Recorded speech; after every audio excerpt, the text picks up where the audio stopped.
Assalamualaikum warahmatullahi wabarakatuh. Perkenalkan, saya Resti Widya Septiani, kelas Akuntansi Syariah 4F dengan NIM 215221235, UIN Raden Masaid Surakarta dengan matkul ilmu tasawuf dengan dosen pengampu mata kuliah Ibu Puput Dwi Lestari. Yang dimana tujuan pembuatan video ini adalah untuk memenuhi ujian tengah semester. Baik, mari kita mulai pembahasannya. Di sini saya akan membahas sesuai judul, yakni modern tasawuf dalam kehidupan sosial, tingkatan tasawuf, serta fase-fase dalam tasawuf.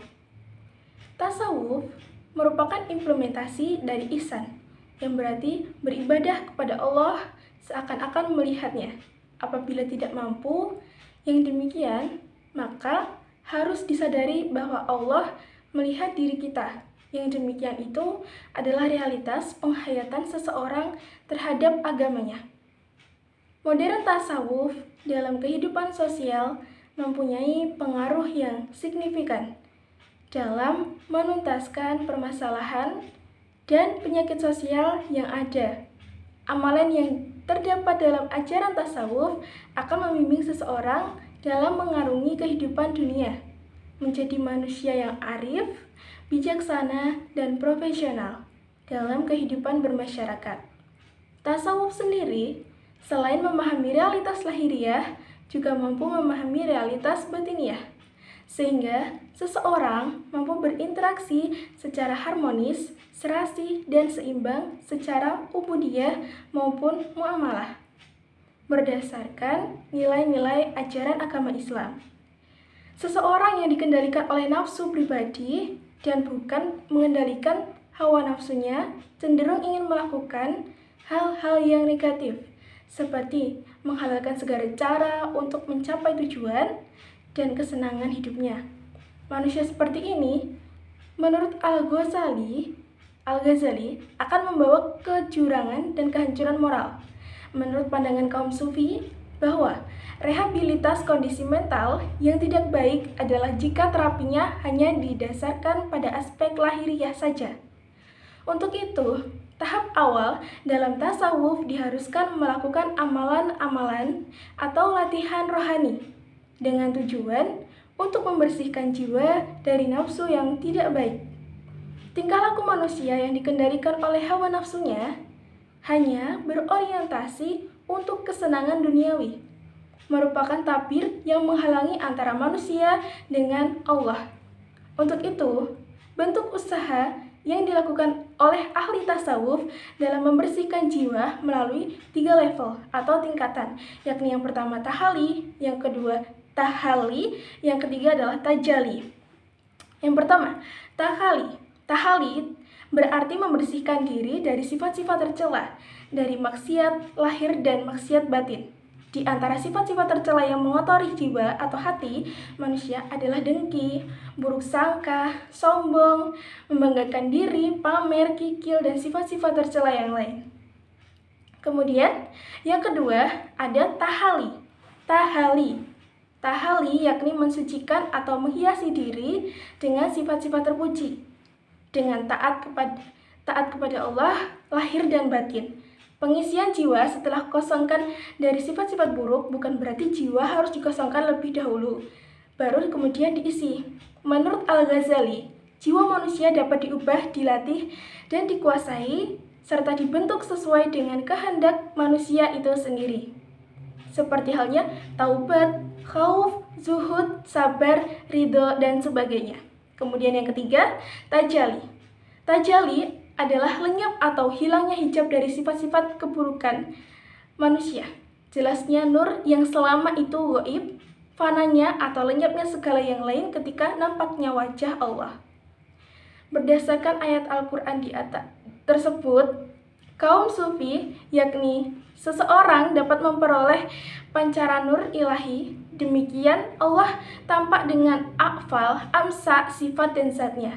Mustahil orang yang dapat menutupi cahayanya, sedang cahaya itu terpancar dalam segala yang tertutup.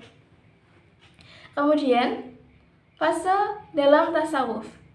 Fase-fase dalam tasawuf, yakni ilmu tasawuf atau sufisme adalah sebagai berikut. Yang pertama, ada zuhud. Fase ini berkembang pada abad 1 sampai 2 Hijriah di Madinah, Mesir, Basrah, dan Kufah. Di sini memiliki arti sebagai pendalaman ajaran agama yang lebih mendalam dengan tidak memfokuskan pada hal-hal duniawi, kendati tidak pula mengabaikan sama sekali.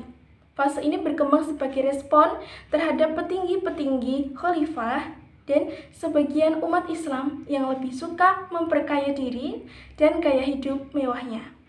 Bisa dibilang ini adalah cikal bakal sufisme yang ada di saat ini, namun lebih fokus ke hal-hal prakteknya dan belum ada muatan atau teori atau filsafat. Kemudian yang kedua, ada fase tasawuf yang pada abad ini 3-4 Hijriah, sufisme mulai mengenal aspek teoritisnya atau filsafat ketimbang hal-hal praktisnya saja.